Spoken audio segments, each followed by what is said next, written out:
And now for a special Thursday edition of 10 Things. As Rachel Nichols reported, the NBA has no plans to televise the ballyhooed All-Star Draft or even release the draft order. This is dumb. Look, I get the fretting from players, the league office, and the players' union.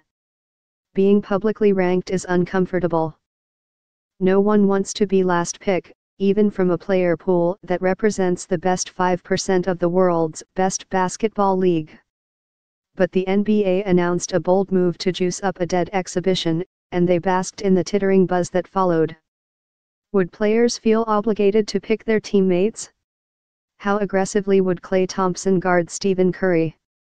How would the captains, presumably including LeBron, the premier NBA historian among active players, sort the league's superstar hierarchy? Fans salivated over the drama, and the NBA welcomed their salivating. The idea worked. You cannot congratulate yourself on that reception and then walk away from everything behind it a few months later over some vague concern from unnamed players, or their representatives, about ego bruising. The NBA conceived the draft precisely to create these dramas. They are the entire purpose of it. If you aren't going to release the draft order, or televise the selections, there is almost no point to the draft, aside from the possibility of teammates facing each other. Also, it will leak anyway. The NBA could change course between now and the draft date. This also could be a one-year soft phase-in, an attempt to ease players into the concept before going full tilt.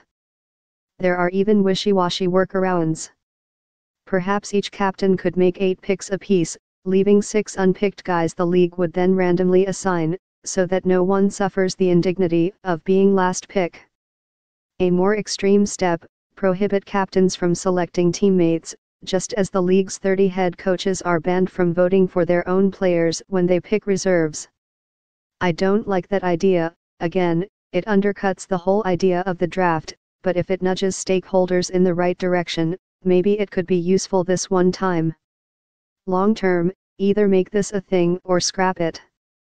Nikola Mirotic and Bobby Portis are getting most of the pub for Chicago's 7-0 run, a delicious bit of organizational self-sabotage. They deserve it, also, David NWABA. Mirotic is on fire from all over the place, and Portis is playing the best all-around ball of his life. Someone apparently informed him that passing is legal. But don't overlook Dunn. Since mid-November, Dunn has averaged 15 points and 6 dimes per game, and hit 44% from deep. The numbers are good. The process behind them has been even more encouraging. Dunn is launching with confidence when defenders give him the Rondo treatment.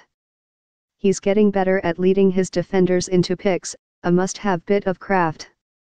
He fakes away from screens with a cruel shoulder shimmy, gets his defender leaning that way, and then zooms back toward the pick, with his defender trailing, flat-footed, about to get slammed. Once he's established the threat of that crisscross, Dunn hits opponents with the opposite counter, feint toward screens, and then jet away from them.